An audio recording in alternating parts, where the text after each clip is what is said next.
নামাজের জায়গা পাক, হারাম খাইলে শরীর নাপাক, হারাম টাকা দিয়া কাপড় কিনলে কাপড় নাপাক। এখন মসজিদ গুলো পর্যন্ত নাপাক হয়ে যাচ্ছে।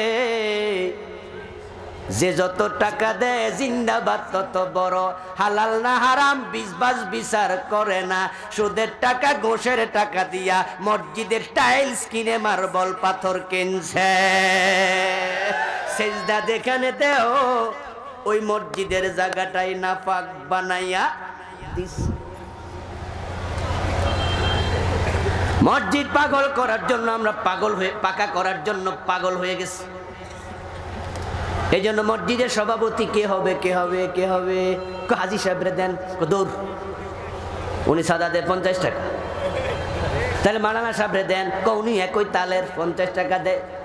ওনারে দিয়ে মসজিদ উন্নয়ন হবে না, বরং চৌধুরী সাহেবরে বানায়া দাও। ও বেটারে কইলে একটা সাদের টাকাও দিতে পারে। টাকাওয়ালার সভাপতি বানাও। কই চৌধুরী তো থাকে ঢাকায়, করে বানায়া ঢাকা যামু।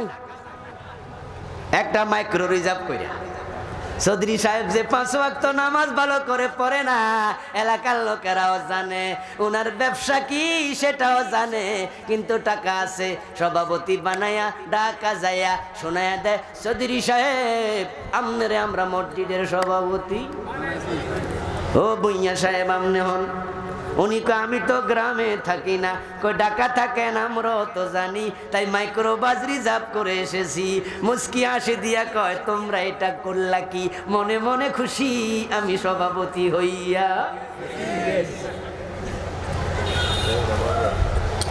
বসছি বসছি, এখন কিল্লা বানাইছো কও। এবার কয় মসজিদটা পুরান হইয়া গেছে, বাইঙ্গা দোতলা করমু, আপনি 10 লাখ দেবেন আমাদেরকে।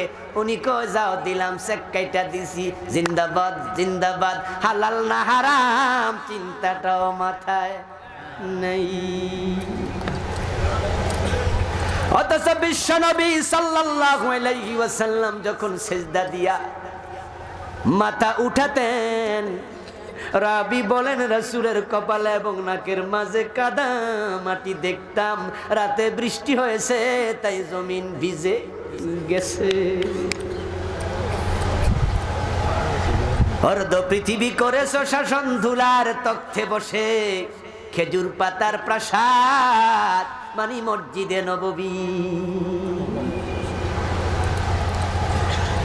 আমার ভাইয়ারা, হারাম দেওয়ার কারণে, খাওয়ার কারণে নামাজগুলো কবুল হচ্ছে না। একটা আছে নামাজের ফরজের মাঝে কেরাত পড়া।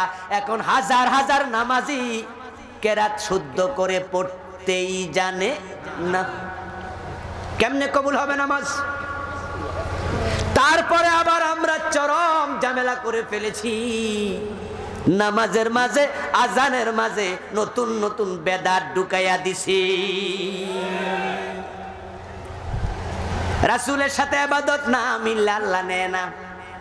পুরা জীবনে সব ইবাদতের ক্ষেত্রে এটা লাগাবেন, এটা লাগাবেন এই শব্দটা।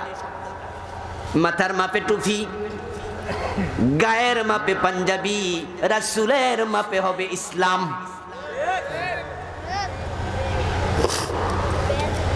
যেই ব্যক্তির আমল রাসূল সাল্লাল্লাহু আলাইহি ওয়াসাল্লামের সাথে মিলবে না, তার আমল আল্লাহ নেয় না।